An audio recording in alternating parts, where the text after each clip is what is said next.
we will be learning about Python language. It's a high level language. High level language means it is very similar to human language. It is easy to read and write. All the complicated instructions that the computer cannot follow. And so that needs to be converted into low level language to be executed. Uh, it is intimidating to hear that it's high level language, oh it's low level language, but there is nothing like that. High level language means which we understand and which computer which is difficult for the computer to understand, and low level language is the machine language which the computers understand.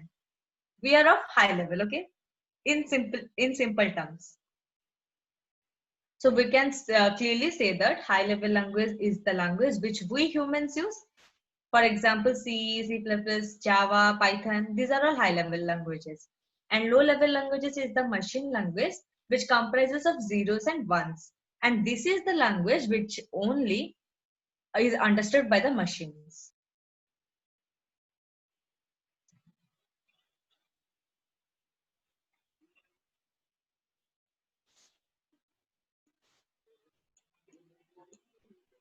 Are you able to follow me?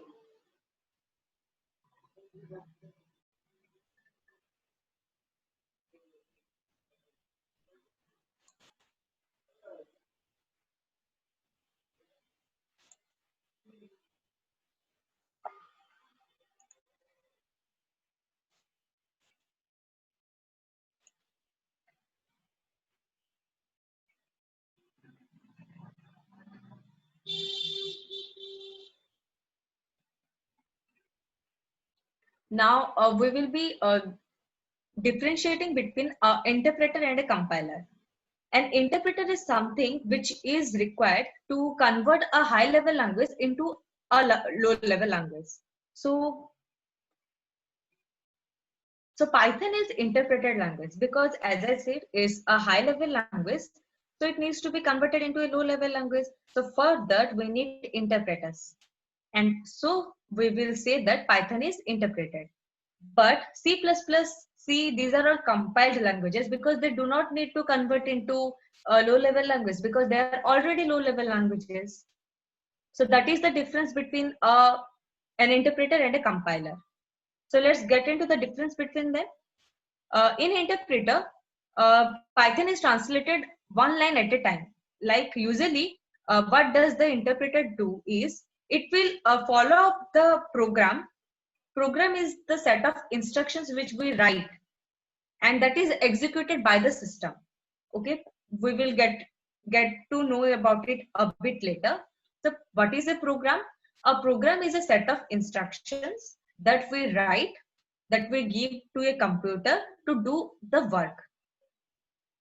So a program will be having all the code which will get executed. So what does the interpreter do is it will interpret line by line, but compiler translates the whole code as a whole. So compiler will take more time because it does at the end and execution and analyzes the whole code at a whole, but interpreter will do it line by line. And so it takes time because it takes time, but while analyzing the time is very less, but the execution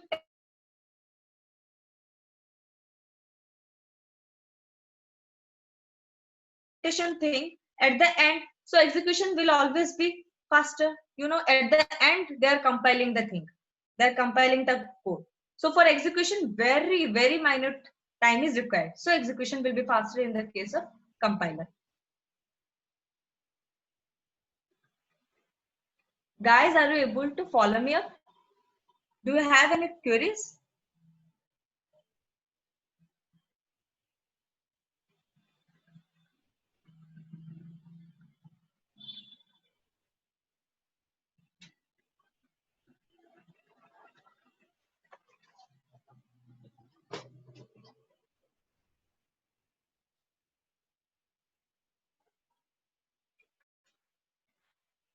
Yes. Okay.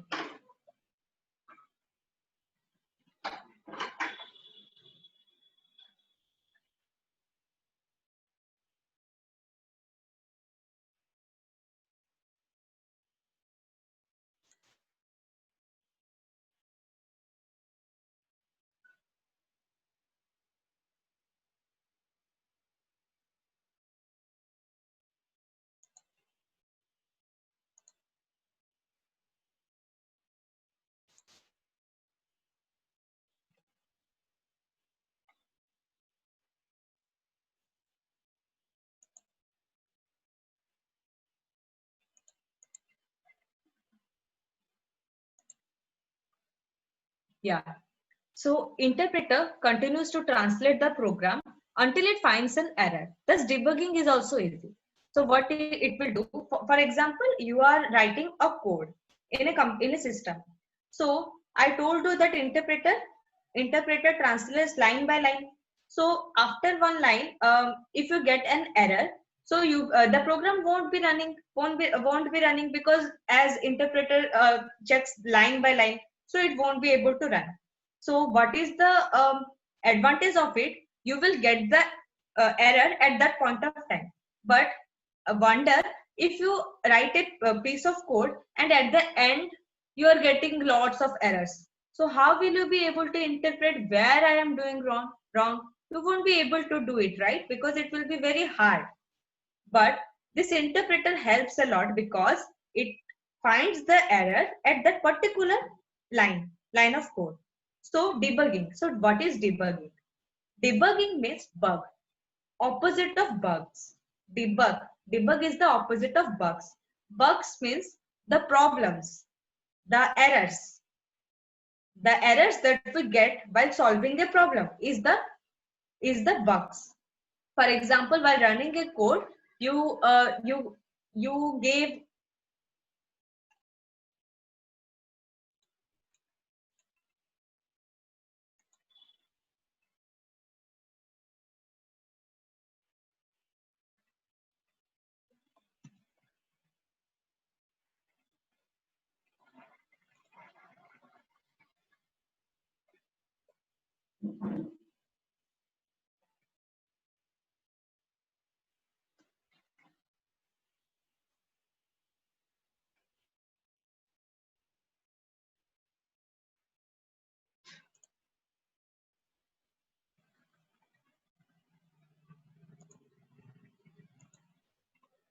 So let's get into writing our first program. Can you guys click on that link, REPL ID? I'm sending the link on the Slack channel.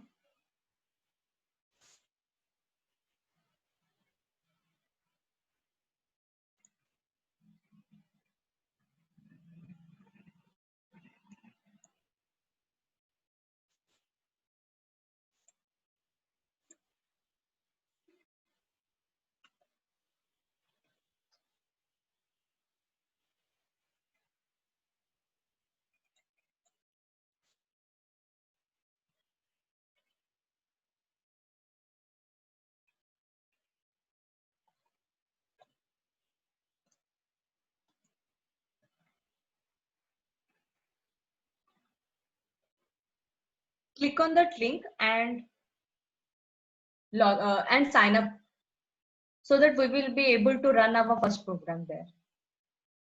It's an integrated development environment where we will run our programs and we will.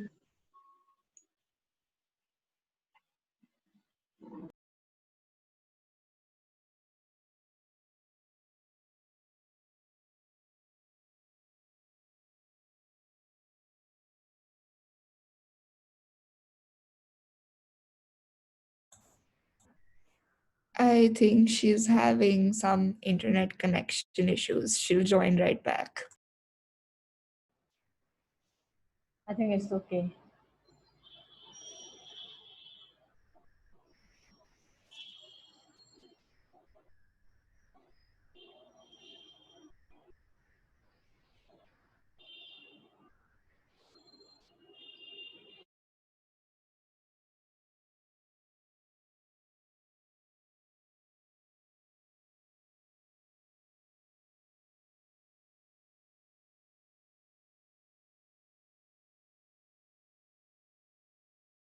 When you write var is equals to input and then everything inside inside quotes, so you can see a black block over here.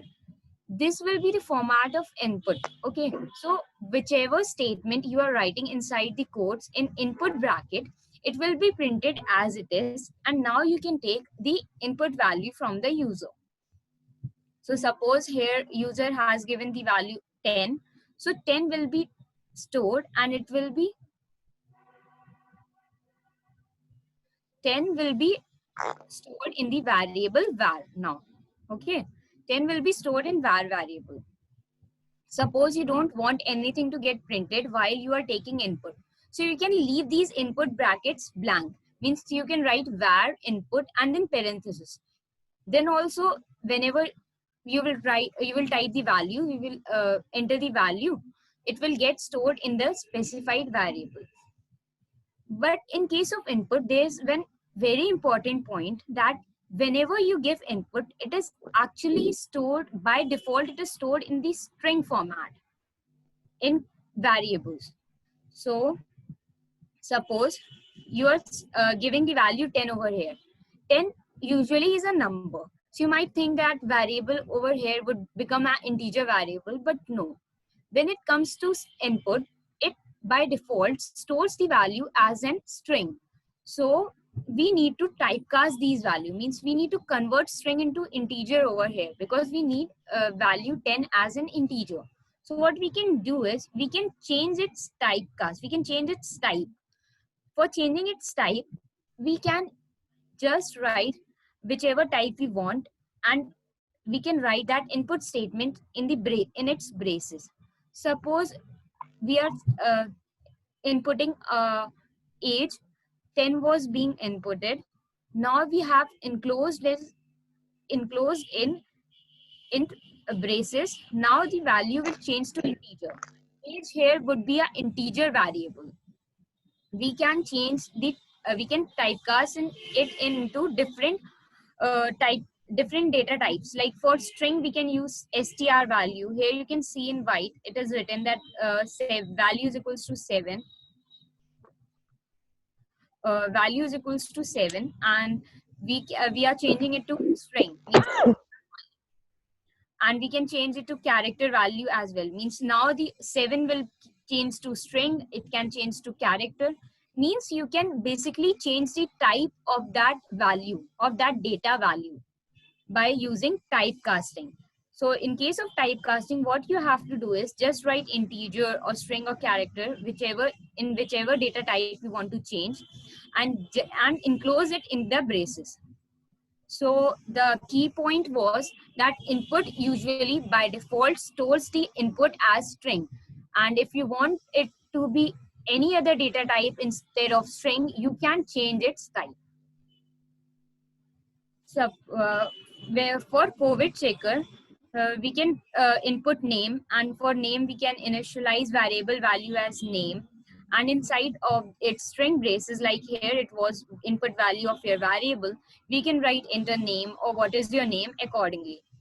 And in the next input statement for storing age, we can take print we can store it in the form of integer. We can typecast it.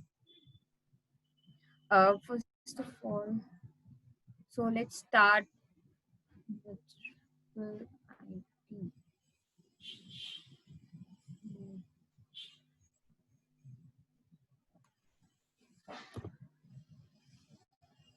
Suppose I'm taking the input of name. So it would be input into name, and then we can input age.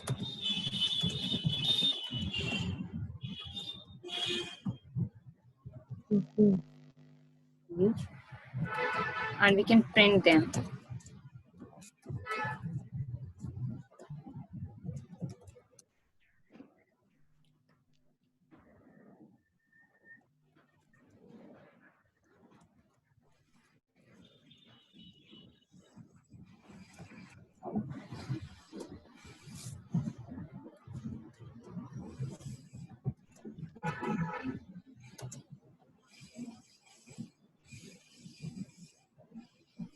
Suppose I'm writing, suppose ABCD, and in case of age, I'm writing 20. So here it is the output. You can see output. Name is ABCD and age is 20. This is how input and print actually works. You can just modify it for your. Suppose you don't want anything in the input screen, then you can just leave it blank like this. Now when I type ABCD and 20, it will output name equals to ABCD and age equals to 20. Okay. So this is how we were taking the input and printing it. Now let's move towards, let's do the typecasting as well. We can even check the type of this variable to be very sure that by default it takes as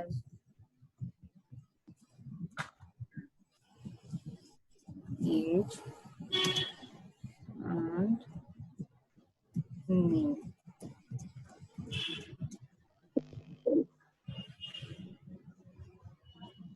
Name ABCD and 20.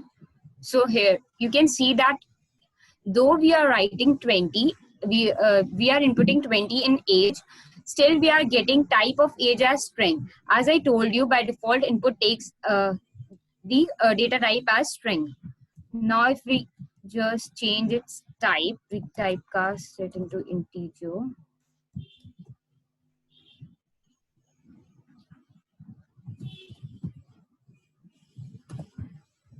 You can see that now the type of age is integer.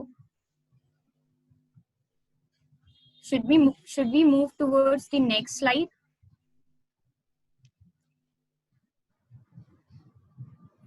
Are you clear with the input variable, input keyword?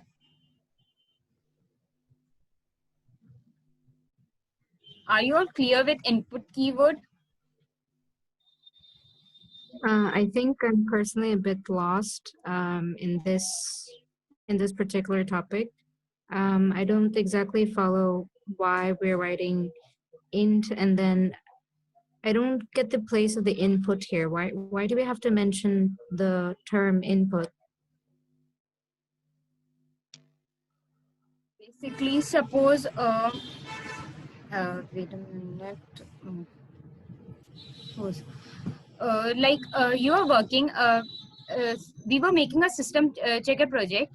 So you need to know the name and age of that person to every time. So you cannot store it every time. You cannot open your code and edit it. You need to every time you need to make the user input their name and age. So you need users to input. So when we were writing as like we were taking a variable hello and we were writing hello equals to hello keyword hello, and this is how. So you were actually assigning the variable the value by yourself. But when you will make a project, you need user to enter the values. Then you will have to take for them to enter value. For users to enter value, you need that input keyword because we cannot assign value every time.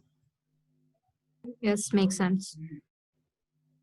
This is why we are using input keyword for taking the value.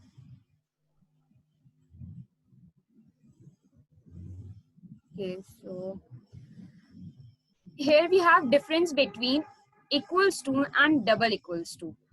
Means suppose there is written that number is equals to 10 and number is double equals to 10, then what is the difference between the two statements? When we are talking about number equals to 10, then we are actually assigning 10 value to the number variable.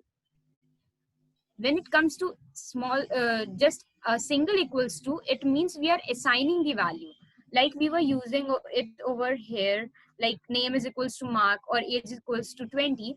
We were actually assigning these value to these variables.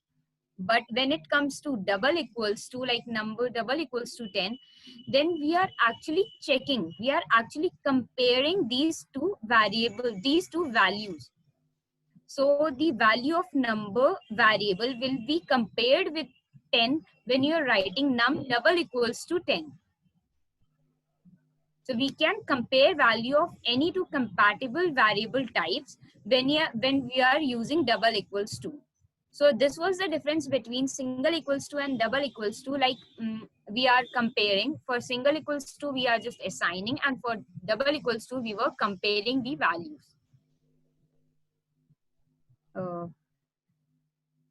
Is it clear?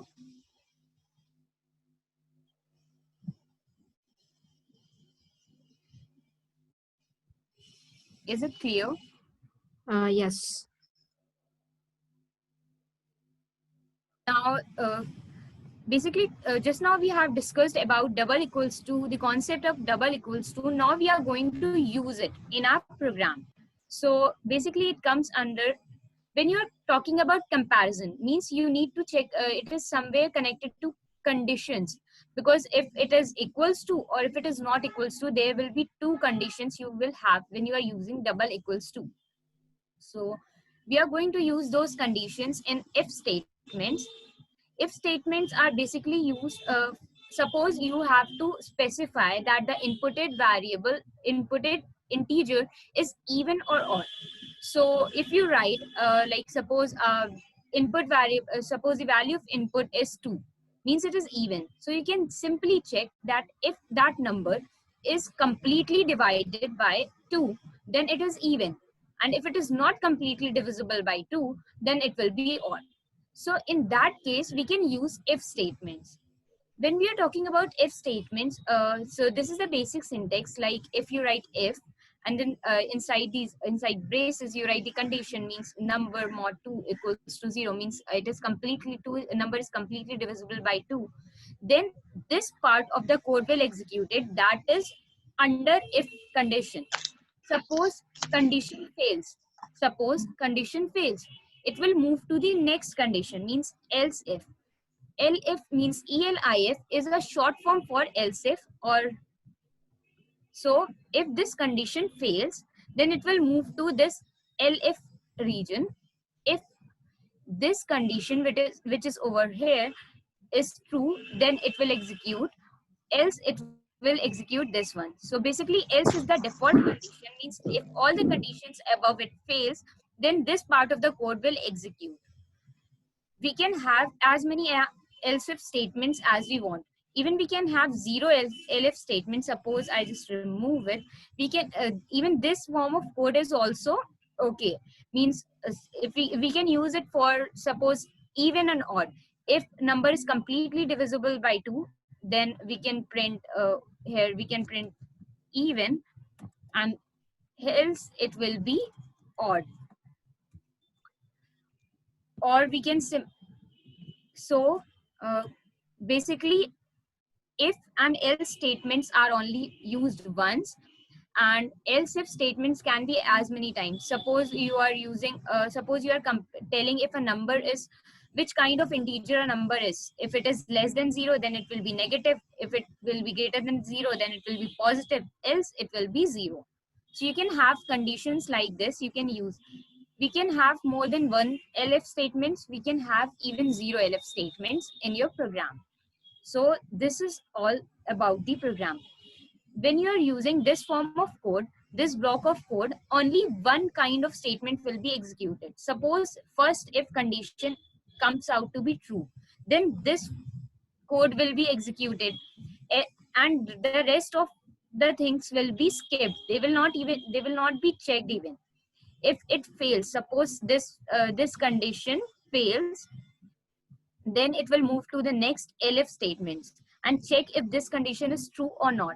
Suppose this condition falls to be true, then this code will be executed, else it will move to this last region.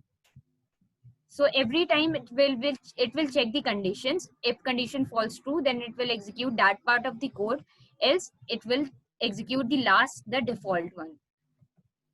So we have only one if and one else statements in our program, and as many as else if statements as we want. So for system checker, this was the basic flow chart in which form we will be working. So we can simply input from the we can simply take the input from our user, that if they have fever or not. Suppose they are having fever, means fever we are taking as input. input will be taken in the form of string. It will be stored in the fever, and now fever is a string variable. It will check if fever double equals to yes, means here we are using double equals to, means we are checking, we are comparing. If it falls to be yes, means if condition is true, then it will go to the next part. It will come over here. Suppose if the person is not having fever, then it will come over here. Now let's move to the true condition. In true condition, we can simply check if the person, we can, first of all, we were taking name and age as input. If you remember, we were taking name and age as input. So here we can compare that if age is greater than 50, if a person is actually older, then you can, then in that condition it will go to, then they will be high risk, they will be in high risk category. Or if they have any medical problem, suppose diabetes or blood pressure, then also they are in the high risk category and they should isolate themselves. Suppose their age is less than 50. Okay, here there is a new word. You can see that it is or means any of these conditions. If any of these conditions falls to be true, then this part of code will be executed. This output message, high risk category, isolate yourself immediately and call your doctor, it will be executed if any of these conditions falls to be true. Now suppose age is less than 50 and they are not having any medical problem, then this condition falls to be false.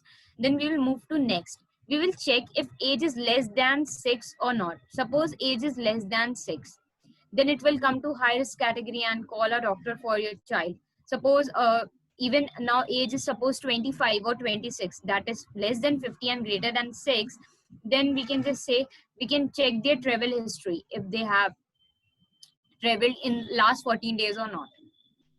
If the condition is actually false, means suppose they are not having fever, then we can simply check their travel history if they have traveled in the last 14 days or not. If they have, then they are in moderate risk category. They can have those symptoms, they can be corona patients, but suppose they haven't traveled, then they are in the low risk category.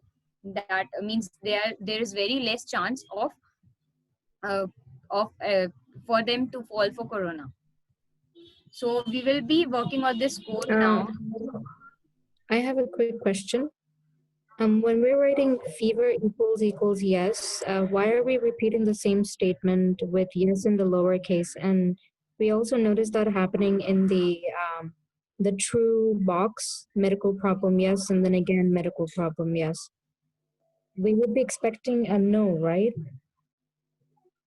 Actually, suppose if you're here or keyword means, suppose or keyword means if any of these conditions falls to be true, any of these conditions, then it will move to the truer part, means then this condition will be true.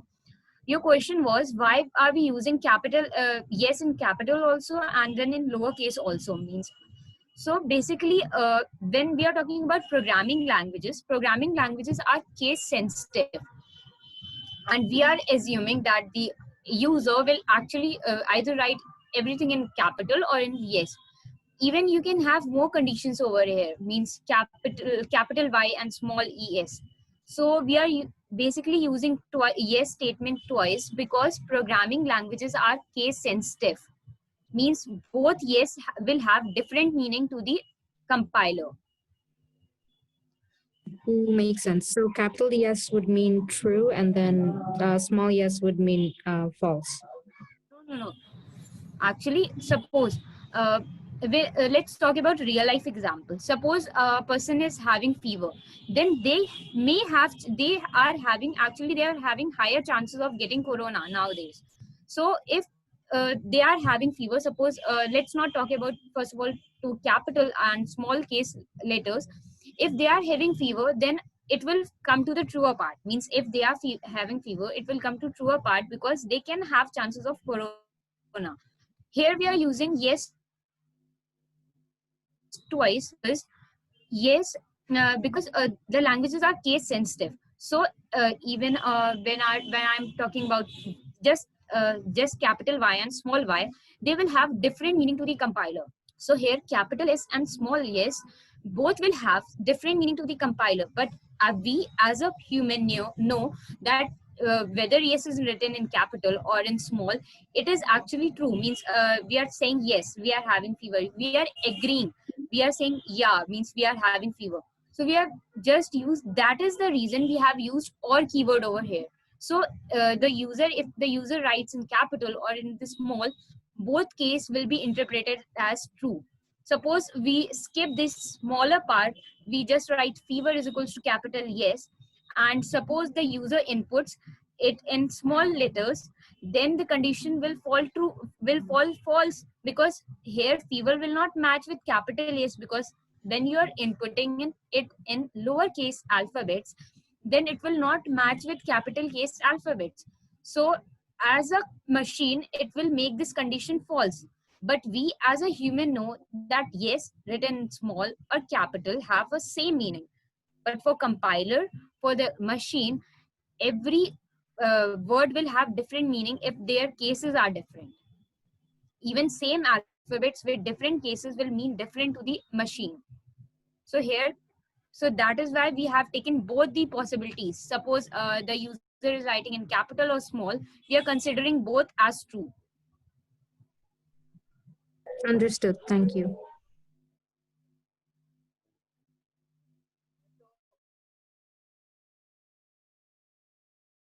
Now we should start writing the code. We were taking just in now.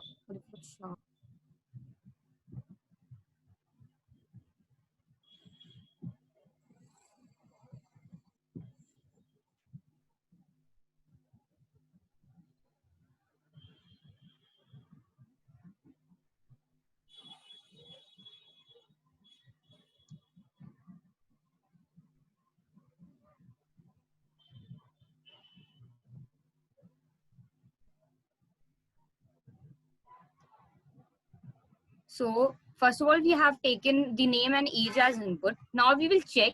We will take the input of fever. If they are having fever or not, we will check them. We will check that now.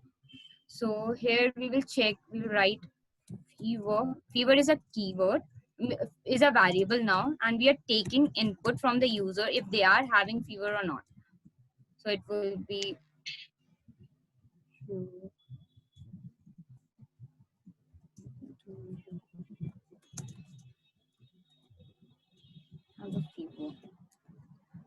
Now we were using the condition. As I told you, double equals to is basically used to check the conditions.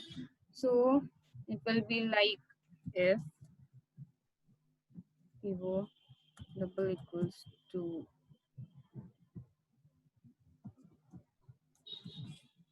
yes,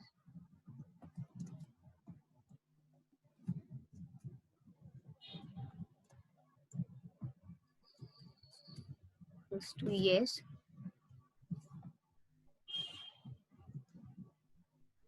Suppose this is true, then in that case,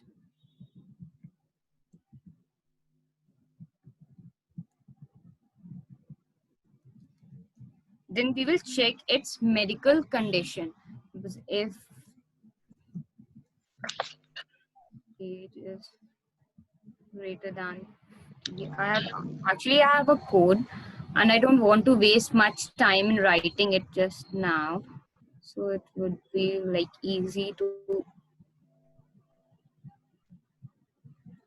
suppose.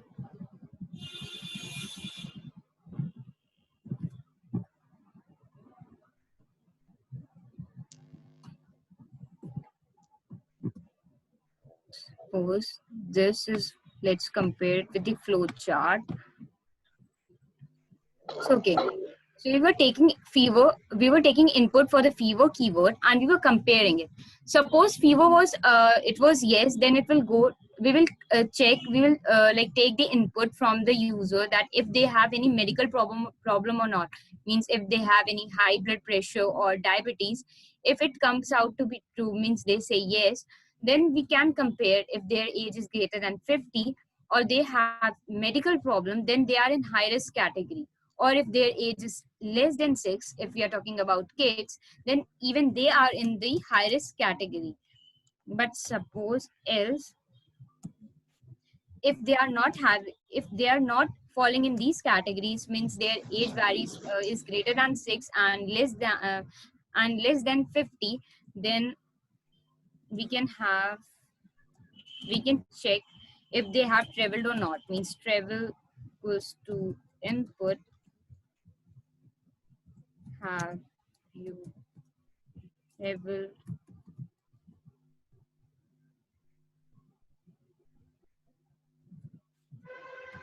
in last 14 days. We can check if they have traveled in last 14 days or not. If they have traveled in last 14 days, means if travel is yes. Can I ask something? Yes, you can. What's about capital Y and small es? Yes, there can be that condition, but first of all, we are actually assuming that the user can either take the input, user will either give the input in form of in all capital or in small. Here you can have many conditions. Suppose capital S and capital Y and small es, or you can have like here we can have small capital Y and small es. You can have capital Y and like this. You can have many inputs. You can include it over here, like or fever is equals to. So if you want, you can include those many conditions, but for me to write just now all the condition would be really a difficult task, because you can have many combinations of capital and small alphabets when we are talking about yes. So this is the reason I got it. we were considering the ideal cases basically. So here if travel is yes, then they are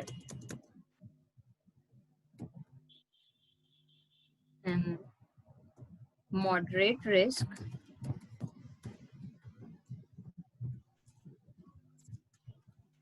Else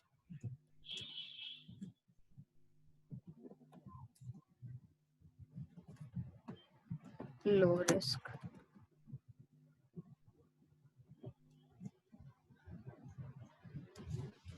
When we are talking about if-else statements, you should always remember that in case of if and else, don't miss this colon at the end, because it specifies that okay, from here if region begins, and all the statements you are writing inside this if statements are counted in this condition. So suppose this condition is called true, means if travel is yes, then this print statement will be executed. You can have many statements. Suppose print, you can have many print statements over here. So all the statements under this region would fall for this if. So this colon is actually necessary.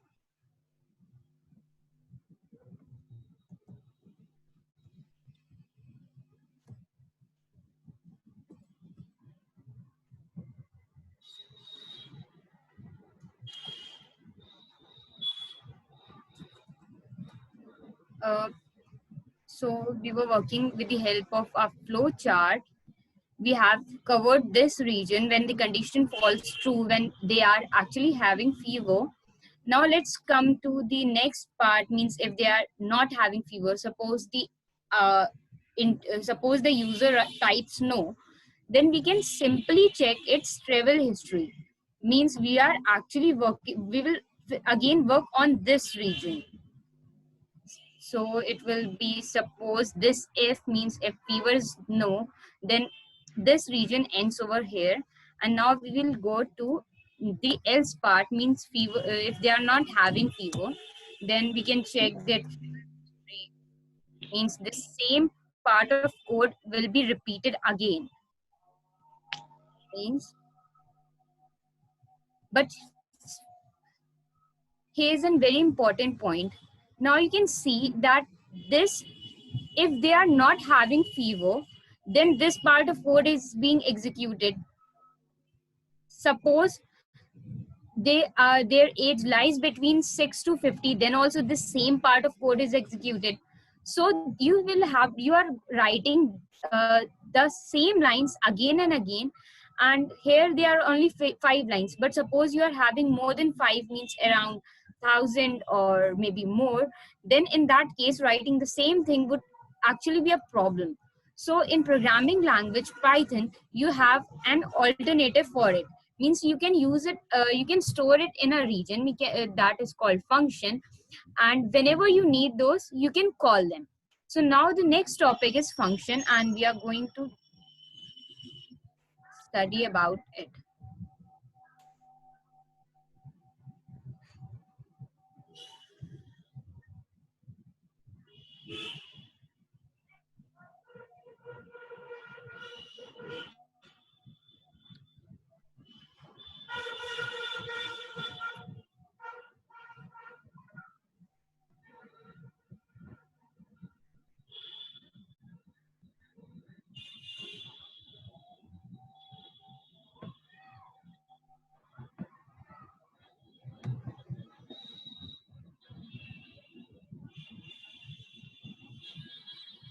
Okay, so this was the flowchart we have already discussed, and this was the code we wrote just now. And I showed you this part of code while writing. Here it looks very complicated because there are several lines when you are just starting with a programming language. But as we were talking about these statements being repeated in the last else of this if statements and the else of statements when we were not having fever, so we were writing the same statements twice. We can see that the code, some lines of code are being repeated.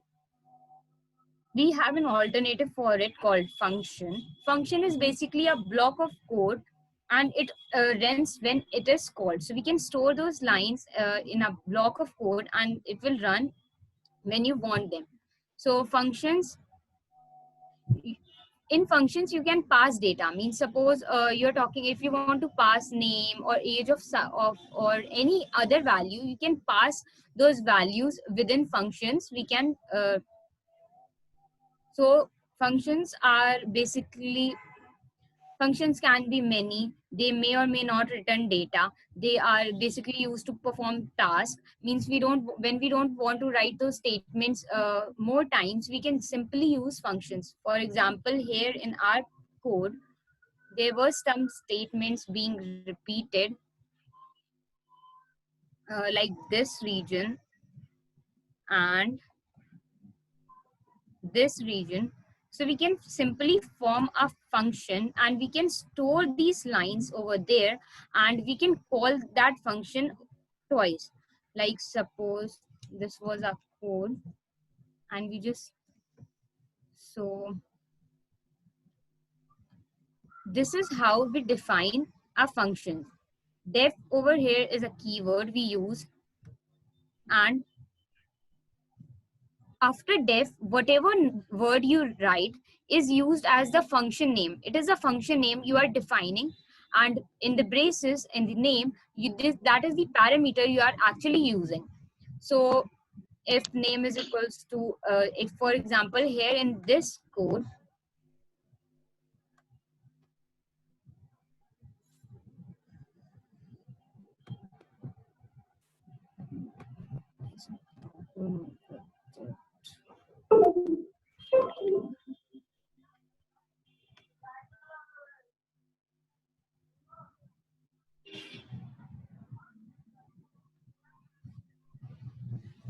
stop.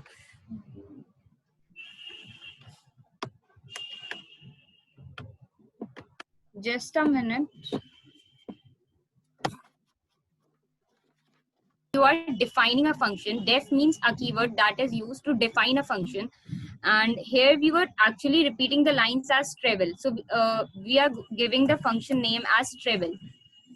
Travel so whichever word you write after def is used as a function name, and you can call that function with the same name. Suppose we are talking about travel, so I have named it as travel, and we are defining the function.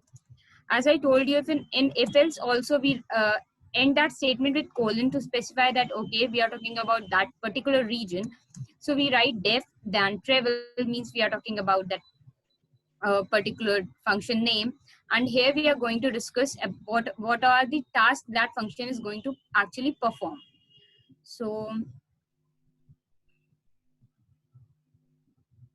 in our piece of code, we can just copy these lines, control C and control V. So okay, this is a function we have defined as def travel, and these are the tasks, these are the statements that specify, okay, this function is going to perform this particular task. In this case, now as I told you, the function is called with its function name. We can simply call this function over here. Instead of writing these many lines, we can simply write the function name as travel. I should change the name. Check for travel. Check travel.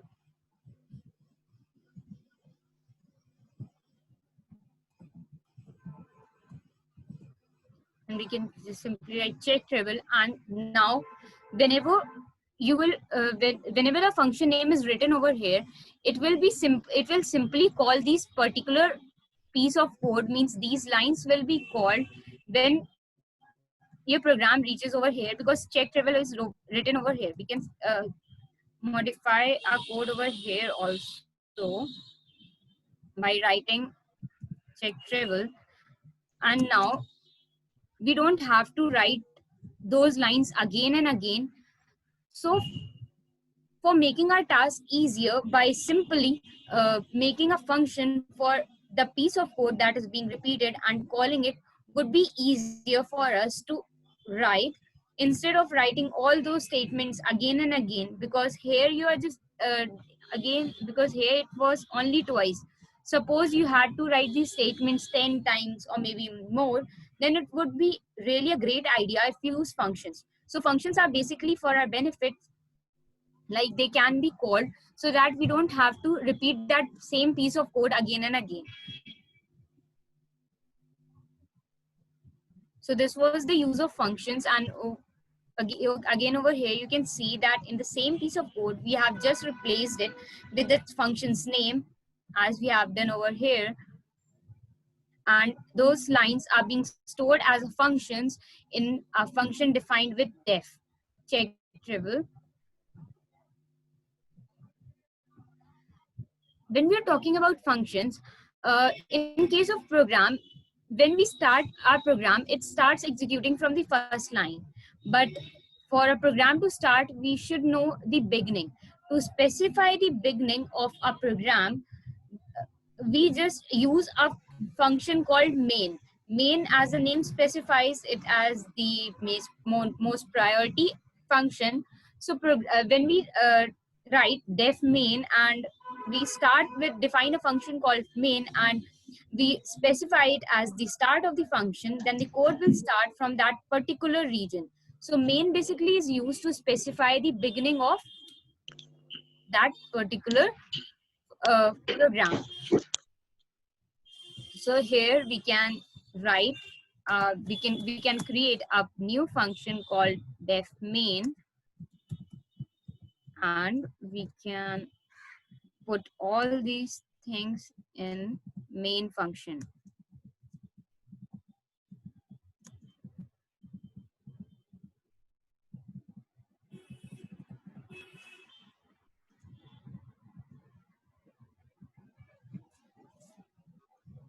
Main function.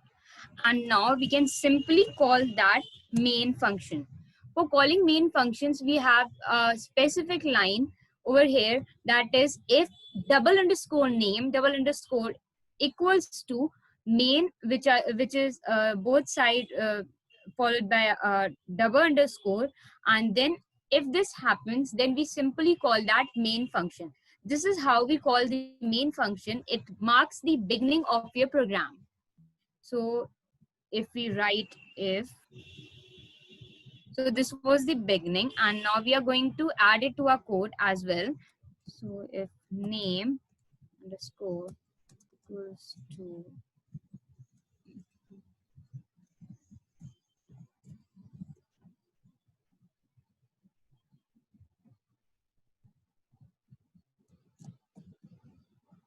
then we will simply call the main function, and now our piece of code is actually ready.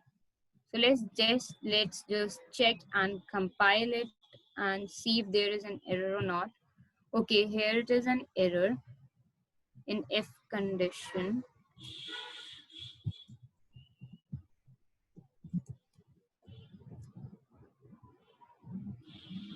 If should be written here and else should be over here.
We have created two functions for check travel, and here it was for main, and this was the complete function. And if name statement, this statement marks the beginning of your program, and we were calling the main function first of all. So here I'm going to tell you how this program will execute. So with this statement, the program will start, and it will simply call the main function first of all. In main function it will come over here, and in main function first of all it will take the input of name, then input of age, then it will check if you have fever or not. If you are having fever means FES, then it will check if you have any medical problem or not. If you are actually having any medical problem or your age is greater than 50, then it will print this line. Else if your age is less than 6, then it will print this line. And if both of the condition falls to be false, then it will call the check travel function. Or if you are actually not having fever means if this condition is false, then also it will call check travel because of this else statement. When check travel function is called, it will simply check if you have traveled in the last 14 days or not. If you have traveled in the last 14 days, then you are having a moderate risk, else you are actually having low risk. So we can run the program and see. So here it, as I told you, if it went over here in the if name statement, then it called the main function, and the main function, it is now asking for the input of the name. I am writing ABCD. Sorry, output screen, I'm writing ABCD. Now it is asking for the age. Suppose I am right. First of all, I will be taking the age as 55 because it is greater than 50. So now it started asking if I am having a fever or not. Suppose I write yes, I am having fever. Then it asked me for my travel history.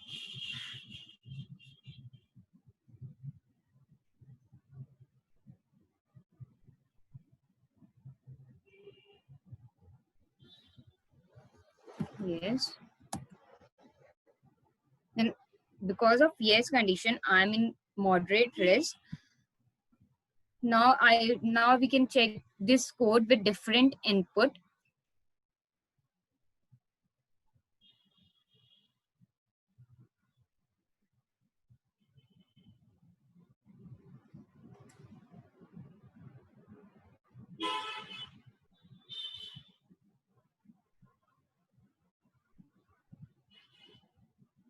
You can see, suppose I just now I'm writing XY.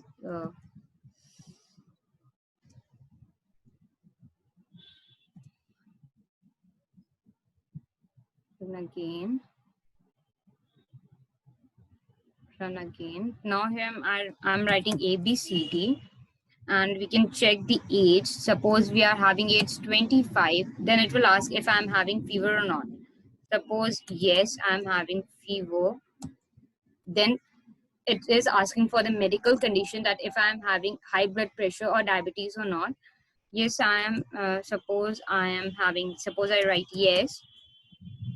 Then it went to this condition that yes, I'm in high risk category and I should isolate myself. Suppose if I would have mentioned here no, then it would have checked this particular condition, and as the condition falls to be false because I have inputted age as 25, then it would have again asked for my check travel history. Means it would have called that function check travel, and it would have asked for my travel history over here.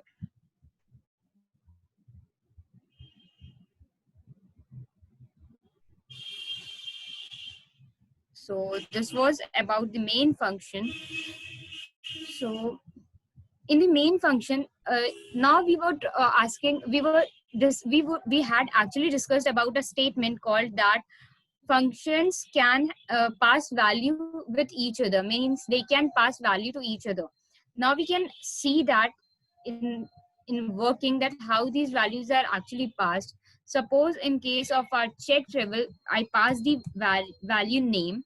So every time when I will call the function, I will have to mention these parameters. So the variables you are actually passing are written in these braces. You can have many variables as you want, but you just have to separate everything with, like, suppose yes, or maybe anything variable.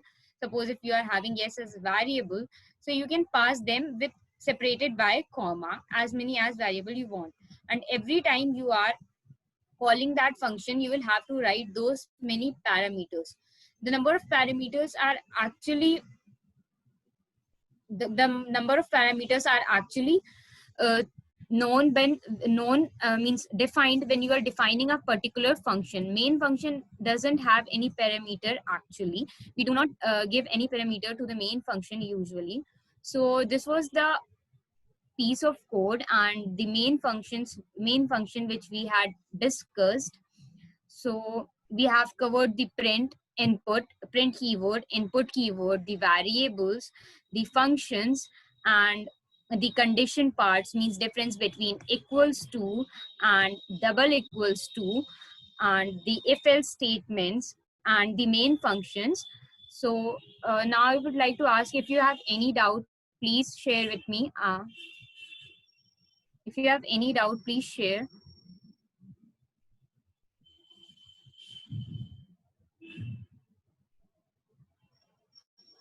Am I audible?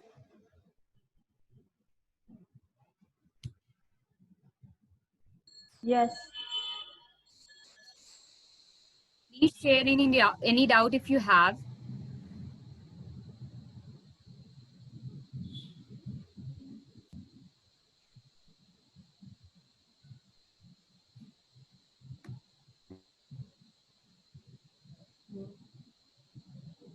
This was all.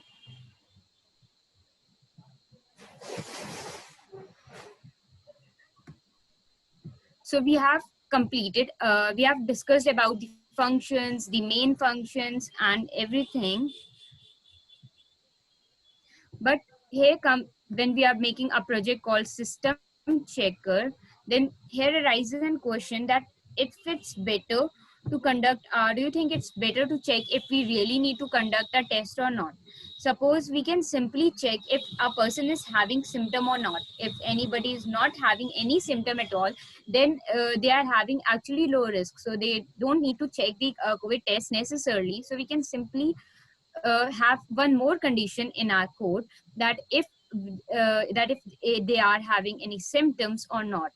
So for that, we can discuss about the next topic, that is our list.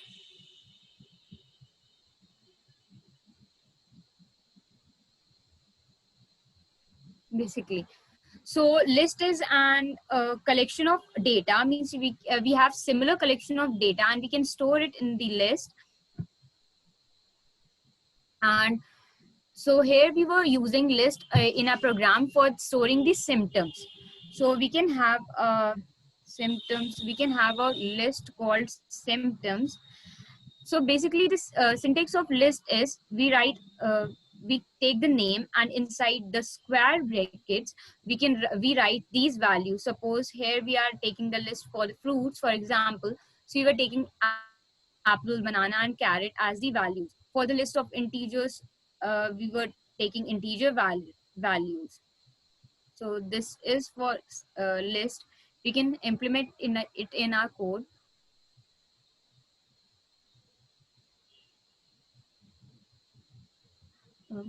Chavi, I just want to know how much time do we have actually?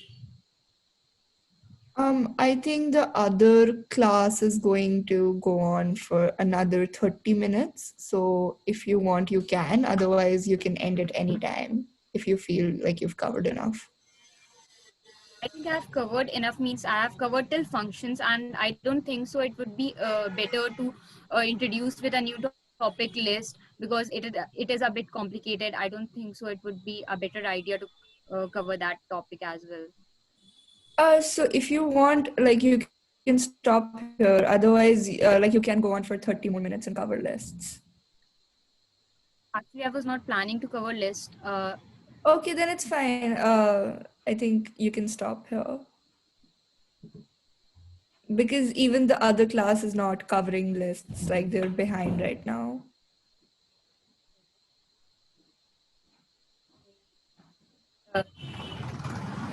Do you have any questions regarding the topics I have covered just now? Do you have any questions? Any of you?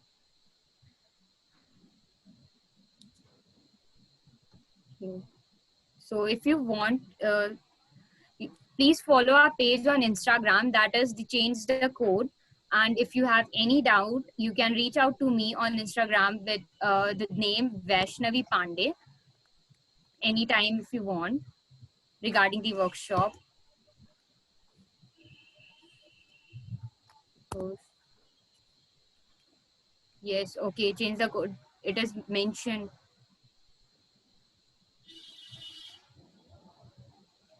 Okay, in the chat, you can find the link to our Instagram account, and even I'm displaying it on my screen. If you can see, Change the Code.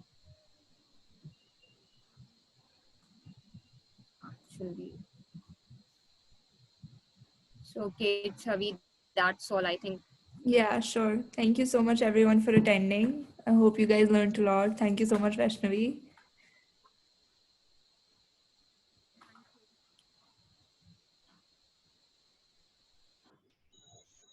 Should I leave? Stop sharing.